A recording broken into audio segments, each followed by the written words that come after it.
Well, it had been decided. I was embarking on a road trip across the country, starting from Northern California. I had left the comfort of that 250-acre ranch where I was living. Control of daily tasks, repeating circularity of seasons, green budding grasses. I left the chickens, the horses, the cows, the sheep. And I brought with me the songs. Ones I had learned from others, and ones that I was developing myself.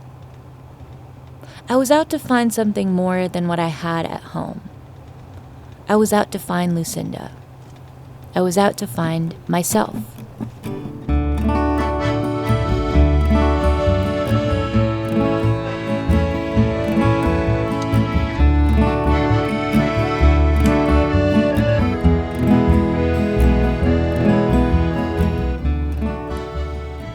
You're listening to Finding Lucinda from the Bluegrass Situation. I'm your host, Ismay. This is a retelling of a journey that I took several years ago. In 2022, I set out on a road trip across the country in order to find my path forward. I was a budding singer-songwriter and had a lot of self-doubt and uncertainty about how to move forward with my aspirations. So I looked towards my musical hero, country Americana legend Lucinda Williams. I traveled to try and understand and learn from her early life and career in order to see where I could go with mine. This is episode 2, Lucinda's Father's Archives.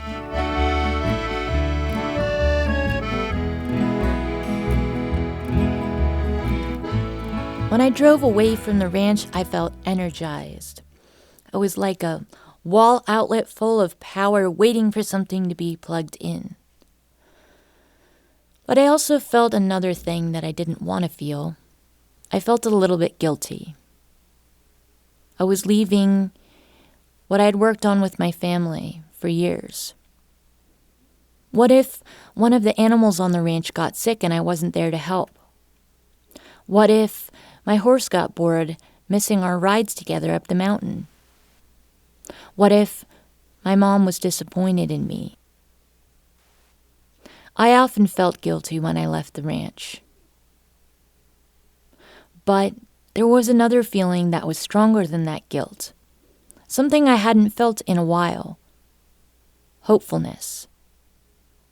I was unstuck, no longer riding in circles. I was going somewhere. The truck rambled across state lines. There was a bobblehead sheep on the dashboard. And dangling from the rearview mirror, there was a string of mini cowboy hats. I was headed to Austin, Texas, my first stop on this road trip. I was going to a special set of archives collected from the life of Lucinda's father, Miller Williams. As I thought about where to start my road trip, I remembered something. My first ever recollection of Lucinda Williams' music. It was the late 90s. I was 9 and sitting in what we referred to as the way back of my mom's magenta Suburban. I was the youngest of 5, so I was often relegated to the way back seat. My mom popped in one of her favorite CDs, and we sang along to track 5. The record was Car Wheels on a Gravel Road, and the song was Concrete and Barbed Wire.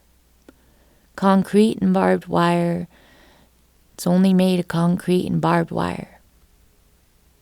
Us kids tried to sing along and mimic Lucinda's wonderful Southern accent. I was really lucky that I had a mom that had such great taste in music and chose to share it with us. I'm sure she was tired of listening to Kids Bop 12 and all the other silly things that we'd like to hear, but she took the time to share wonderful singer-songwriters like Lucinda Williams with us. And this first memory made me think about asking questions about Lucinda's upbringing. What did she listen to when she was a kid in the back seat of her parents' car? In trying to understand Lucinda through this trip, I thought about the family relations, the language, the landscapes all around us growing up, how that informs what we create. Who are the mentors of our life? Who are the detractors? How do we go forward, and why do we choose to go forward on a creative journey based on what we learned growing up? In this episode, I will begin to try to answer these questions about Lucinda. I'm going to be looking towards the history of Lucinda's father Miller in order to get a better picture of Lucinda's early life. I'll take you into seldom visited archives, refer to historic recordings, and I'm going to go over Miller's story as well. All of this to understand what a young songwriter can learn from looking to the origins of their musical hero. The first stop on my trip was Austin.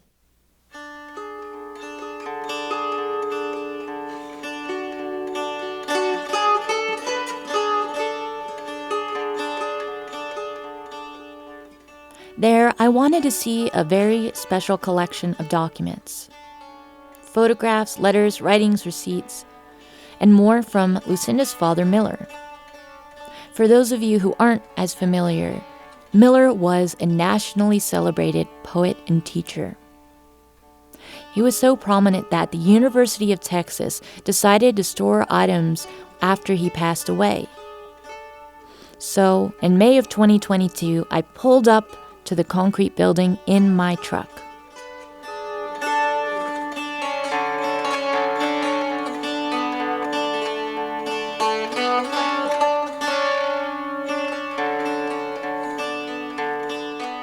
The structure was from the 1960s. Maybe you'd refer to it as mid-century modern. It was springtime, and already Austin's heat was sticking to my skin. The colors of this campus and the buildings were different than what I was used to at home. There was more orange and brown to the little pebbles in the concrete.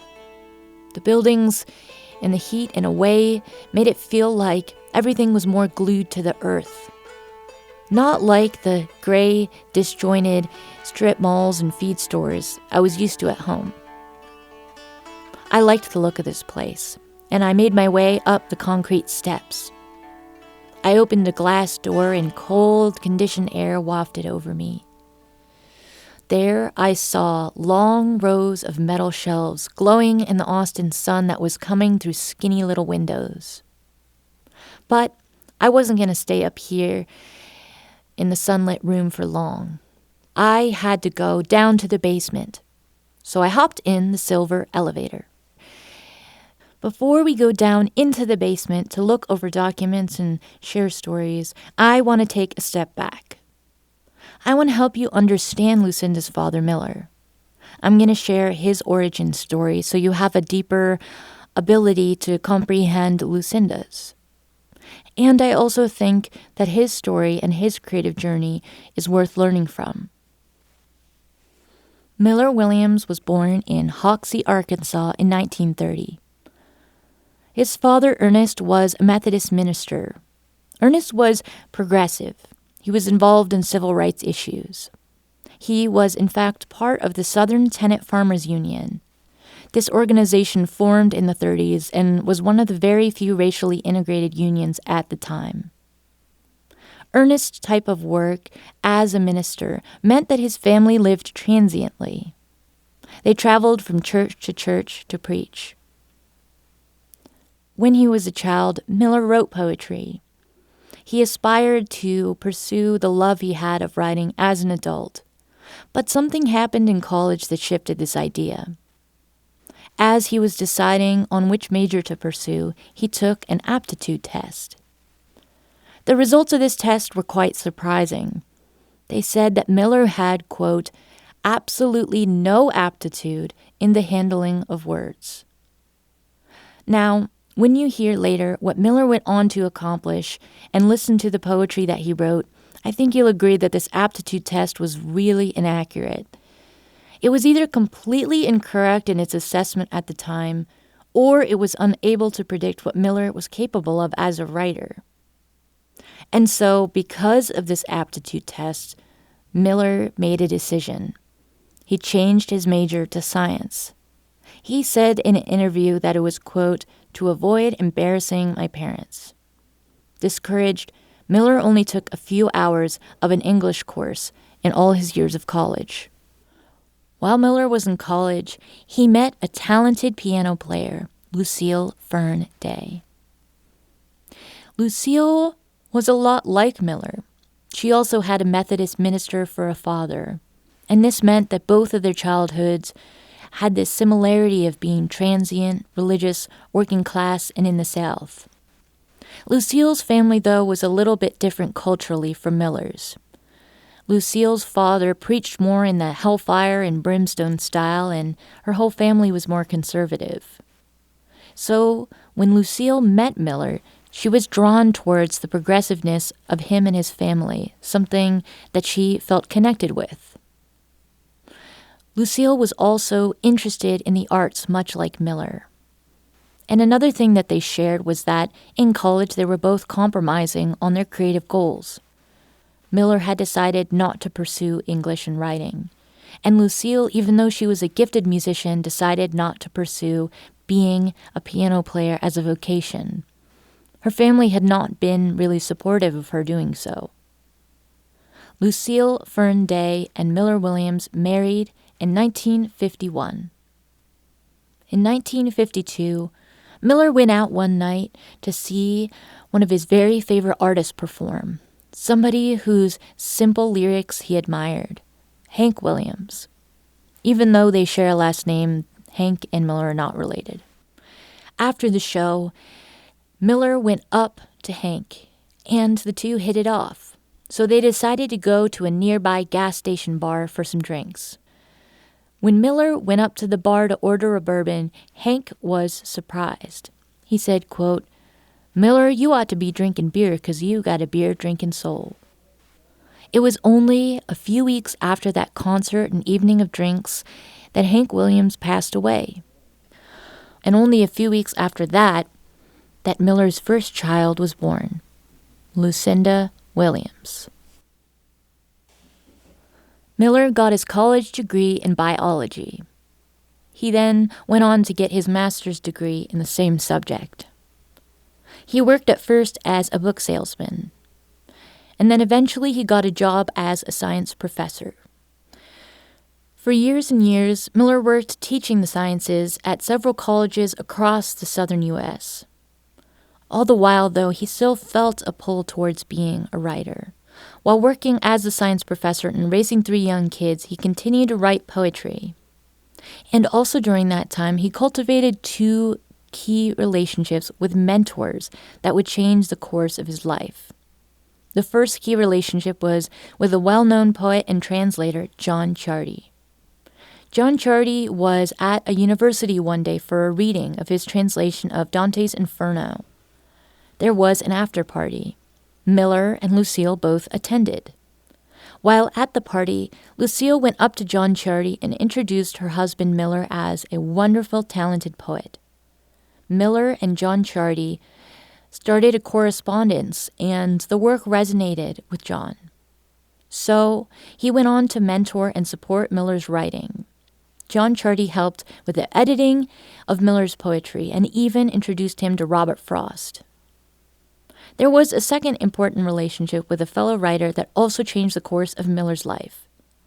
One day, celebrated Southern author Flannery O'Connor was doing a reading. Through Miller's work as a book salesman, he was able to get backstage. He met Flannery and the two really hit it off. And so Flannery invited Miller to visit her in Midgeville, Georgia, the next time he was going to be passing through. Such a trip did take place, and Miller decided to bring his young daughter, Lucinda Williams, along with him. Lucinda chased peacocks all around Flannery O'Connor's yard, while she and Miller spoke, probably about writing.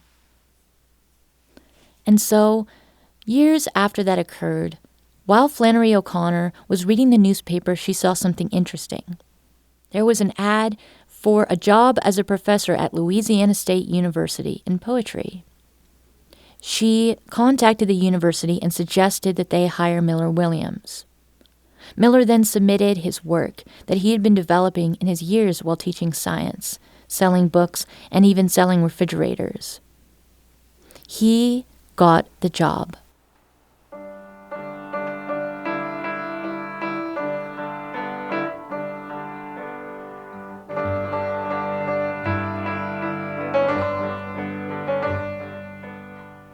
This was his first position as a professional writer.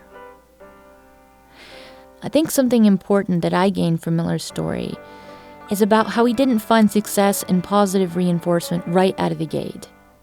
He was discouraged by an aptitude test that told him that he essentially had no talent. But in spite of that, he had a love of poetry and music. So he was still out and about in the world, going to concerts and readings.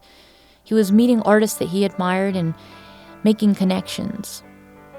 And for a decade, he was continuing to write. He had a love of the craft and of self-expression and for simple words. And so he wrote and wrote for the sake of it. Even though he had had only about 3 hours of English instruction in college, he had still cultivated a unique and compelling voice. It was enough to get hired to a prominent position as a professor teaching and writing poetry.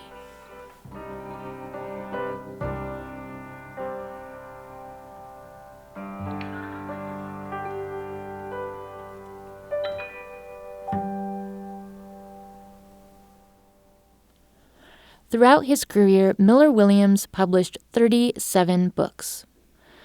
Some of these were of his own poetry, some of them were translations from other languages, and some of the books that he wrote were about the craft of writing itself.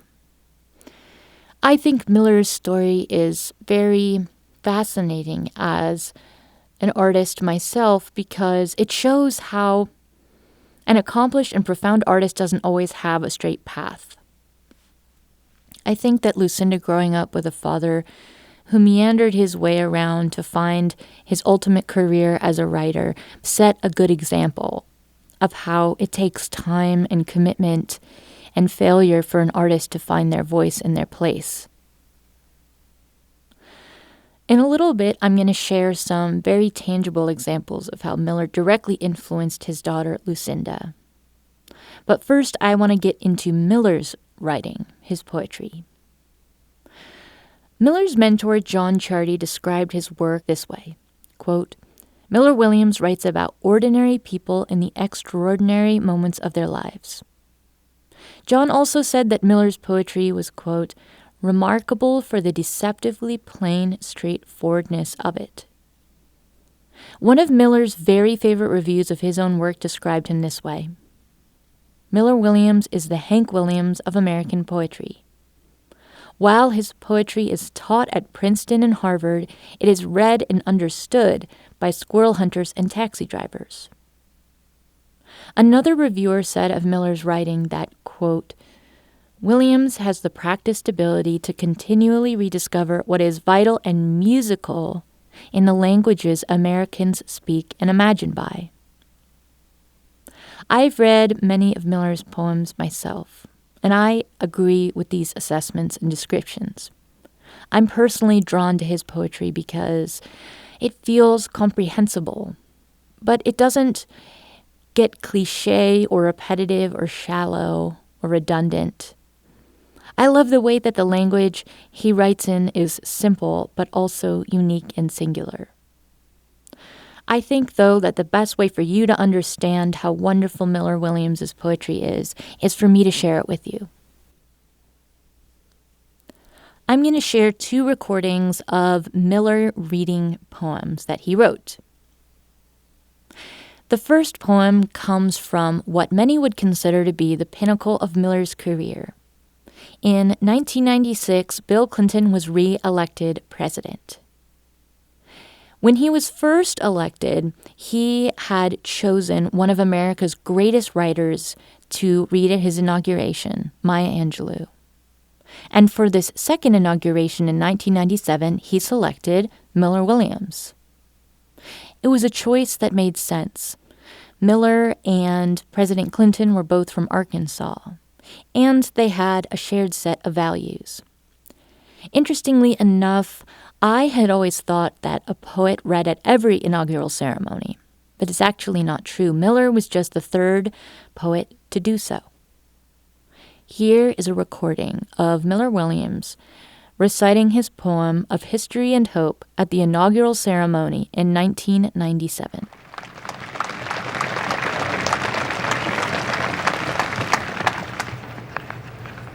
Of history and hope. We have memorized America, how it was born, and who we have been, and where. In ceremonies and silence, we say the words, telling the stories, singing the old songs. We like the places they take us. Mostly we do. The great and all the anonymous dead are there. We know the sound of all the sounds we brought. The rich taste of it is on our tongues. But where are we going to be? And why? And who? The disenfranchised dead want to know. We mean to be the people we meant to be, to keep on going where we meant to go. But how do we fashion the future? Who can say how, except in the minds of those who will call it now, the children, the children. And how does our garden grow? With waving hands, oh, rarely in a row, and flowering faces and brambles that we can no longer allow. Who were many people coming together cannot become one people falling apart. Who dreamed for every child an even chance cannot let luck alone turn doorknobs or not. Whose law was never so much of the hand as the head cannot let chaos make its way to the heart. Who have seen learning struggle from teacher to child cannot let ignorance spread itself like rot. We know what we have done and what we have said, how we have grown degree by slow degree, believing ourselves toward all we have tried to become, just and compassionate, equal, able, and free. All this in the hands of children, eyes already set on a land we never can visit. It isn't there yet. But looking through their eyes, we can see what our long gift to them may come to be. If we can truly remember, they will not forget. Thank you.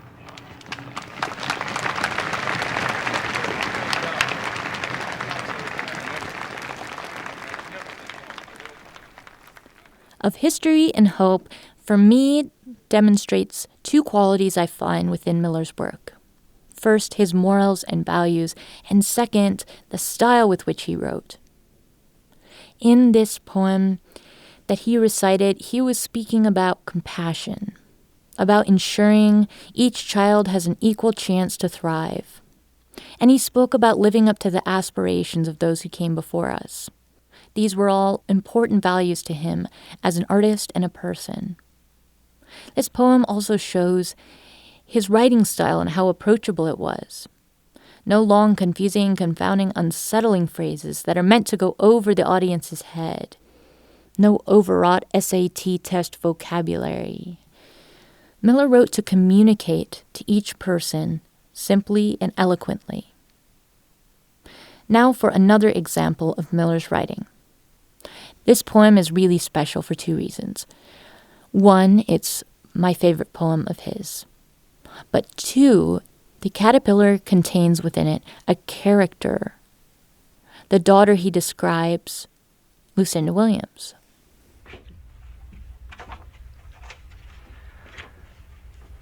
This is Miller Williams. I'm recording in the recording studio of the Library of Congress, January the 4th, 1980. The Caterpillar. Today, on the lip of a bowl in the backyard, we watched a caterpillar caught in the circle of his larval assumptions. My daughter counted 27 times he went around before rolling back and laughing, "I'm a caterpillar, look." She left him measuring out his slow green way to some place there must have been a picture of inside him. After supper, coming from putting the car up, we stopped to look.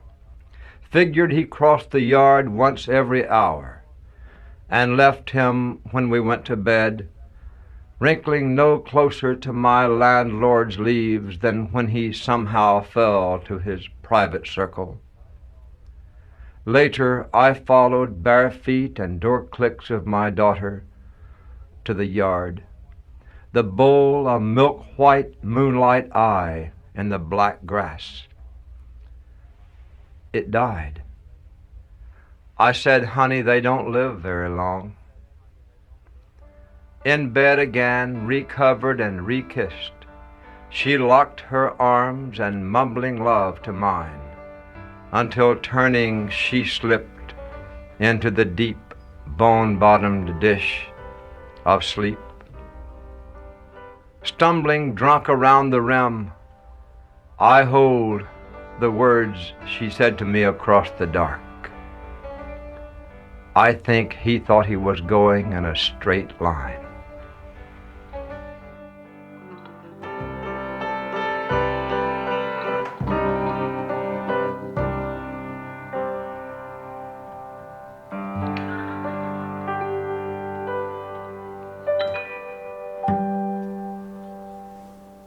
I really love this poem, The Caterpillar.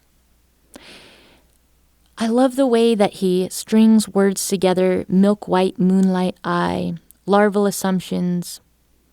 It's musical. These combinations of words that he's put together evoke a scene.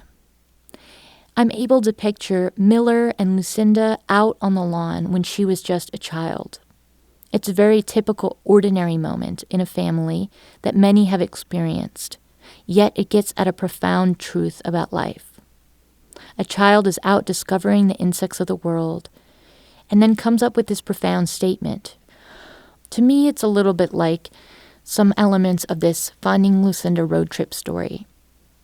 Sometimes we think we're going in a straight line, when in fact, as humans, we're actually going in circles.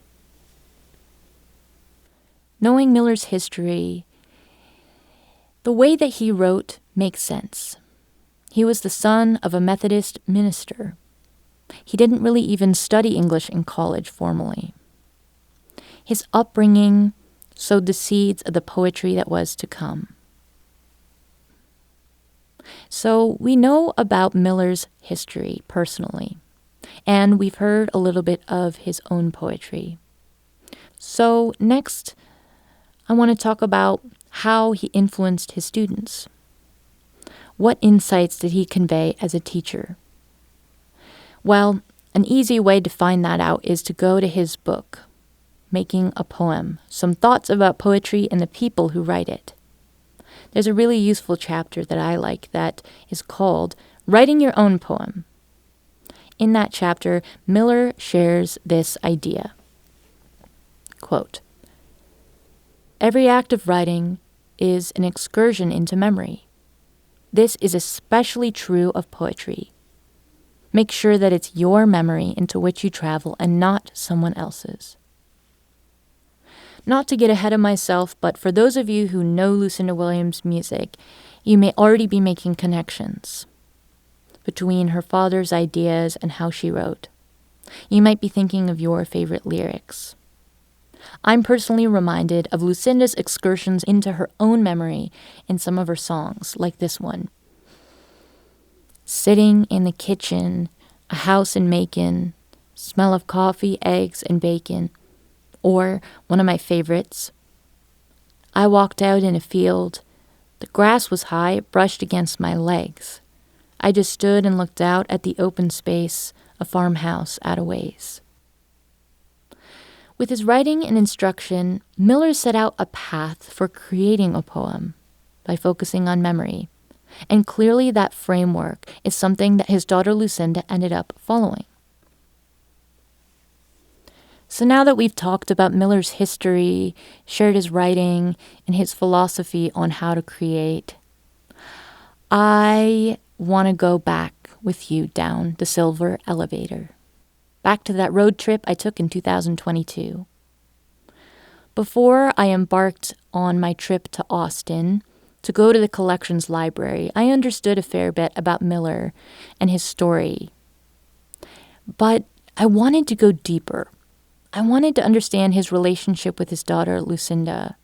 I wanted to find out information about his inner life, his personality and influence that's not available in books or internet videos or podcasts.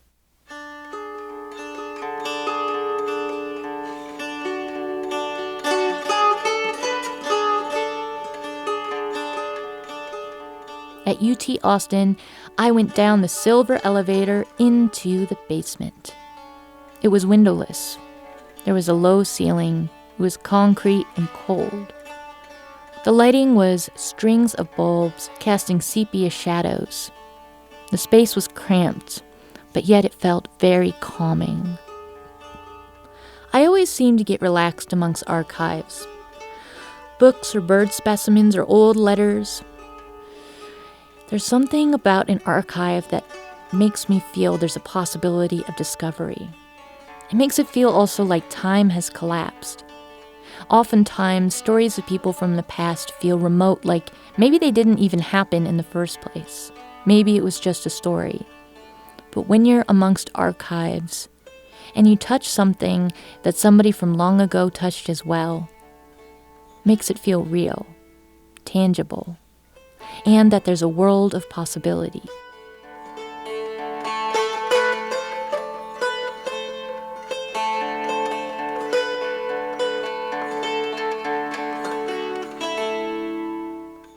I sat down at an old metal and wood desk.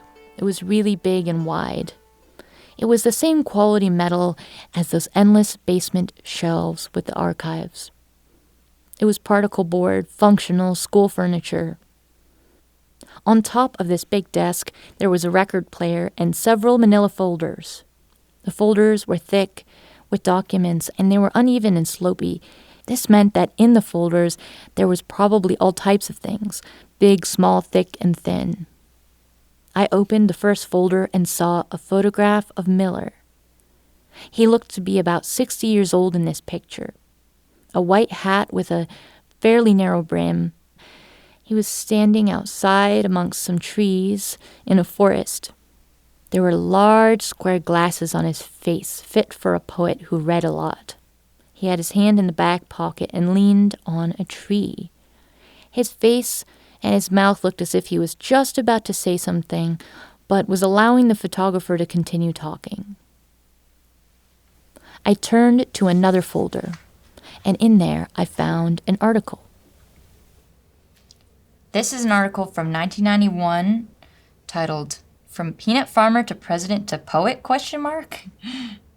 After former President Jimmy Carter, wife Rosalind, and poet Miller Williams finished their meals Monday night at Buck's Inn, Buck's manager Dick Rowe tried to get the trio to try his chocolate peanut butter cream pie. The trio declined, even after Rowe assured them it was made from South Georgia peanuts. Later, at the reception, Carter disclosed that he, too, writes poetry, with Williams helping smooth out his lines.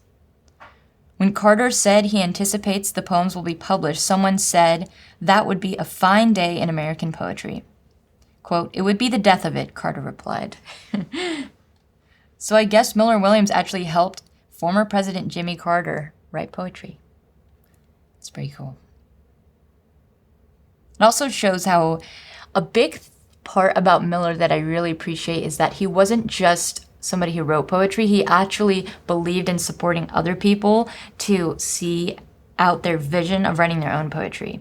He was a great teacher, which is why he was able to help making Lucinda into such an amazing artist, because it wasn't just me, I'm the only person that can ever do this. It was he helped facilitate that in other people. There was a third folder on the desk that I opened up.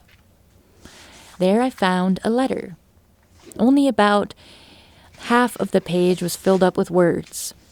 This letter had been written on a typewriter, and it was dated 1964. Miller Williams' signature was there on the bottom. Okay, this is already funny. May 31st, 1964.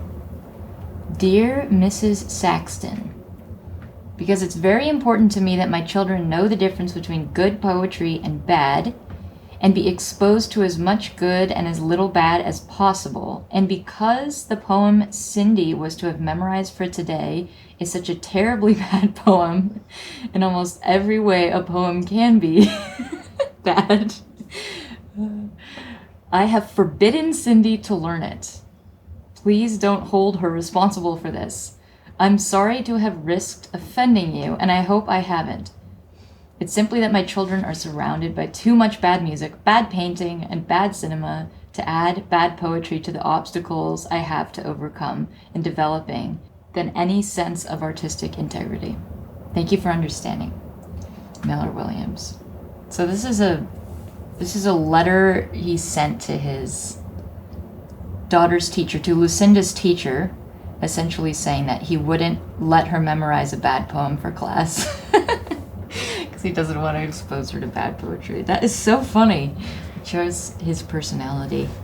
It's just so, it just shows how, even though I feel like Miller Williams was a very sort of like compassionate, kind person, he still had very strong opinions, and he had a certain sense of what was or wasn't acceptable art-wise. Like, he had a really strong sense of what was good art and bad art. I mean, Lucinda and I are similar, I think, because we both are a lot like our dads, and she said that in a lot of interviews. But I think, I don't think my dad would be so opinionated about art. He loves art, but I don't think he's as opinionated about Miller Williams, which kind of makes sense.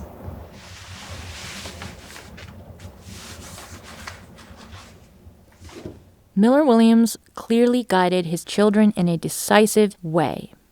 His experience as a poet and a teacher allowed him to understand how to create a good environment for a young artist. This letter shows how intently he guided Lucinda's schooling.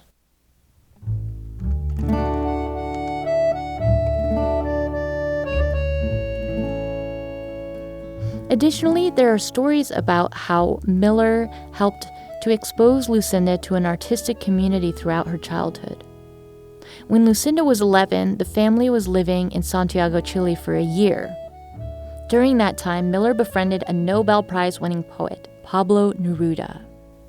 Miller also became close with another renowned Latin American poet, Nicanor Parra, and his sister, Violeta Parra. Violeta was considered the mother of Latin American folk music. Miller used to bring records of Violeta's music home to play for Lucinda and her siblings. When Lucinda was a teenager, her father was working at the University of Arkansas. This meant that when writers came through for readings and workshops, Miller was involved. And in fact, some of these readings and workshops were held in the family living room. Even though Lucinda was not a student, she attended. Some of the remarkable writers that came through included Charles Bukowski, He was a prolific underground writer with a cult following, known for his accessible writing style about transgressive subjects. Another writer that came through was James Dickey. He wrote Deliverance, a book that became the popular 1970s thriller movie. Another writer was John Cleland Holmes. He wrote the first beat novel, Go.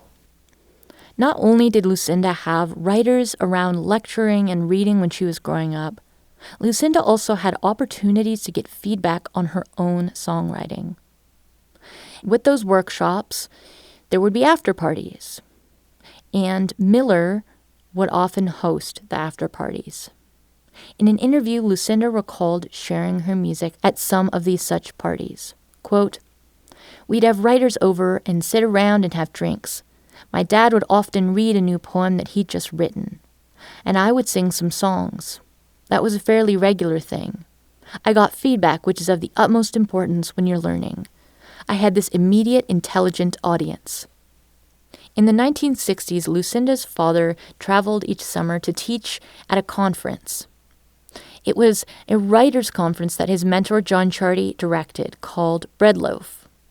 Lucinda tagged along.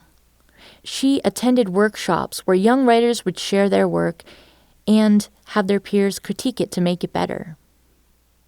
When Lucinda was a young adult, Miller was teaching a class. It was about writing, and it was to female inmates at the Cummins Unit Prison in Lincoln County, Arkansas. Lucinda tagged along one day, and she performed music to the students. When Lucinda was in her early 20s, she dropped out of college. She was working on her songwriting craft. Miller was a teacher and a mentor to a young poet named Frank Stanford. Miller and Frank became friends. He was a remarkable, prolific writer. The style he wrote in was original and surreal. And according to Lucinda's memoir, Don't Tell Anybody the Secrets I Told You, she and Frank would have talks. They would often discuss, quote, why it was important to be a poet or a singer even if your audience was never going to be big, which certainly seemed to be the case for me at the time. Miller's connection to the artistic community provided an opportunity for Lucinda to connect with a fellow up-and-coming artist. It was pretty remarkable for her to be able to speak with somebody else who was still in a growing phase of their creativity, to talk about the importance of creating and what it meant to have an audience must have been impactful. I mean, what if Lucinda had kept those thoughts to herself, of this idea of, well, I'm never going to have a big audience. I'm 25 years old, and so I should just give up. What if she hadn't been able to realize that that was a normal thing to worry about by sharing it with a fellow artist? If she had given up, we would never have had the remarkable contributions she has made to music. Back down in the archives, I picked up 3 photographs. They were part of a series taken one after the other from slightly different angles. The photos showed Lucinda busking on Guadalupe in Austin in the early 70s. She was wearing a huge floppy straw hat with a big yellow flower. She had dark blonde hair and was really young. She was holding a 12-string guitar that looked to be in pretty good shape, and her eyes were cast down, as if she was a little bit shy to be photographed there on the street. Lucinda looks so young. Oh my God. I think she's younger than me. I am now in these pictures.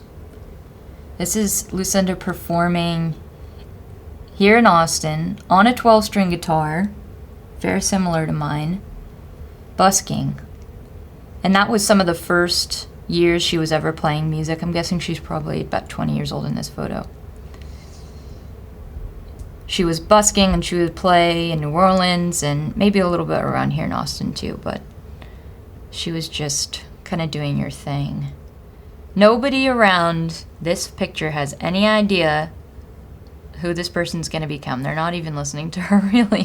They're just kind of walking around and buying things at the flea market. So I don't know, maybe people probably appreciated her music, but I don't think they knew who she was going to be when they were just walking past. I'm guessing she was singing some of the songs that she would eventually sing on the Ramblin' on My Mind record. She was probably playing Robert Johnson songs, Memphis Minnie songs, Carter Family songs. You can see she's holding a nice C chord here. And maybe using finger picks.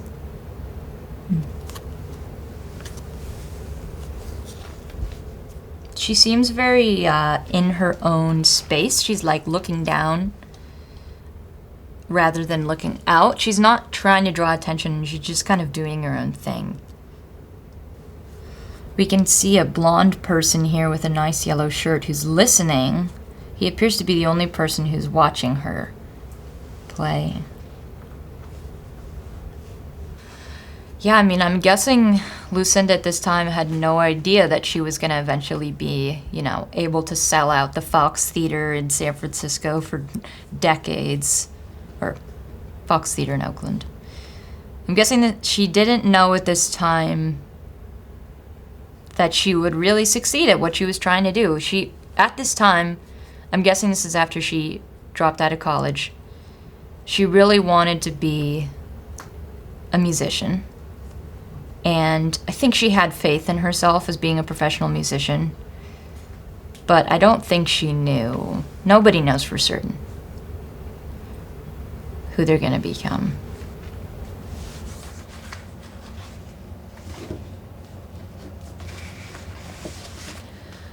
I took the silver elevator back up to street level, out of the archives and into the real world. The Austin sun was squeezing through the narrow windows of the upper floor of that concrete library. I narrowed my eyes and opened the glass doors. I stepped into the sticky Austin heat. Going to those archives helped to continue to put together the puzzle to understand Lucinda's early life, her remarkable parents, and the community of brilliant artists that she grew up in. Lucinda had opportunities not only to be around some of America's best writers, but also was able to learn from those writers how to make a work better, how to make it more unique to the writer's voice, more well-crafted. I also understood from Miller's story the setbacks that can happen in a writer's career. How Miller, in spite of being told he wasn't any good at something, he kept doing it anyways. He spent a decade as a science professor, even worked as a refrigerator salesman and a book salesman. But he continued to write anyways on the side. And that meant when the opportunity arose for Miller to become a poetry professor and professional writer, he'd already laid the groundwork. He had a passion for writing, and so did Lucinda. In spite of knowing they may not have an audience, Lucinda and Miller kept creating anyways. I could see after I left those archives that I wasn't alone in the fact that I was facing major roadblocks towards where I wanted to be. I also realized something for myself, that maybe the years I'd spent on the ranch, they weren't a drawback. Maybe they could be an asset. Maybe the way Miller had spent a decade working on his writing before he ever was able to do it as a job, maybe that's not the worst way to go. Maybe having something to say, cultivating a life, allows the time to pass for a writer to grow. Here's one last piece of writing advice from Miller's book, Making a Poem. He said, quote, "Try making your poem a narrative, perhaps a dramatic monologue. Rather than the momentary expression of an emotion, any story will more probably be one of a kind than a feeling will be."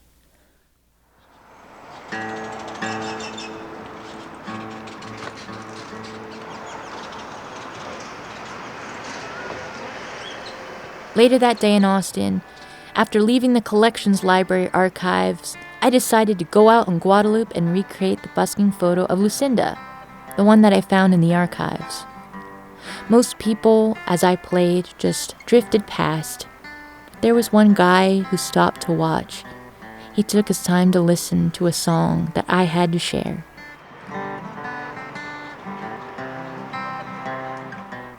This has been the second episode of Finding Lucinda, Lucinda's Father's Archives. I hope you had a wonderful time hearing this story. On episode 3, I'll be heading towards the next stop on my road trip, the Hole in the Wall. I'm going to be talking with a very special musician who played with Lucinda very early in his and her career, Charlie Sexton. Join us.